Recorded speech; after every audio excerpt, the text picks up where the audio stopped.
The PGA Tour is set to resume play 1 month from today at a tournament in Fort Worth, Texas. Chris Harris spoke with local PGA Tour pro Brandt Snedeker on how he feels about getting back on the course.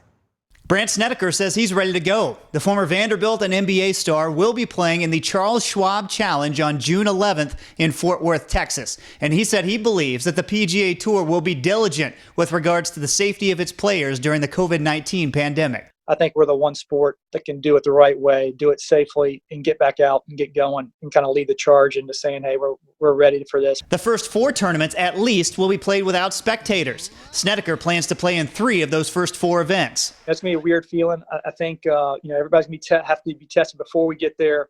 And then once we get there on site, they're doing testing the minute we get there on property. So, and we're going to have a weekly test. The locker room's probably closed down.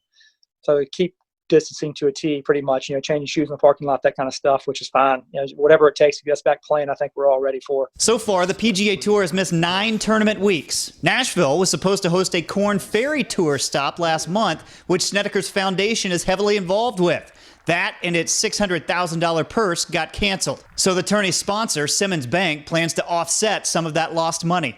Announced they're going to do $50 per birdie for the 4 ambassadors they have on web.com, the Korn Ferry Tour this year, and me for the rest of the year will go to our foundation as a benefit. So something small they did, which just shows the kind of people they are, which would be great for us. As for the PGA Tour, Snedeker anticipates a full slate through the end of the year. We got a lot of big golf coming up between trying to qualify for Ryder Cup, trying to qualify for the FedEx Cup playoffs, try to play in the Tour Championship.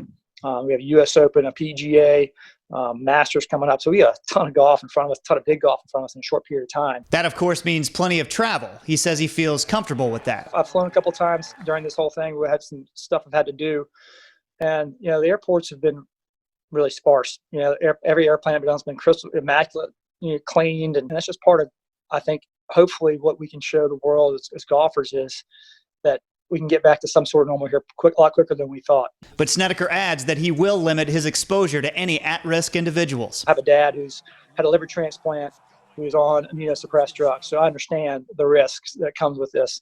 But as my dad said to me, he goes, I can't stop the world for a couple of sick guys like me. You got to get back to work at some point, So for me, I think it's important for the world to see us out there on the front leading the charge. There are still some sanitary questions to be answered. It is impossible for a caddy to remain 6 feet from his player, especially when dealing with clubs. Also, what about handling flag sticks and bunker rakes? Tour officials have a month to figure it out.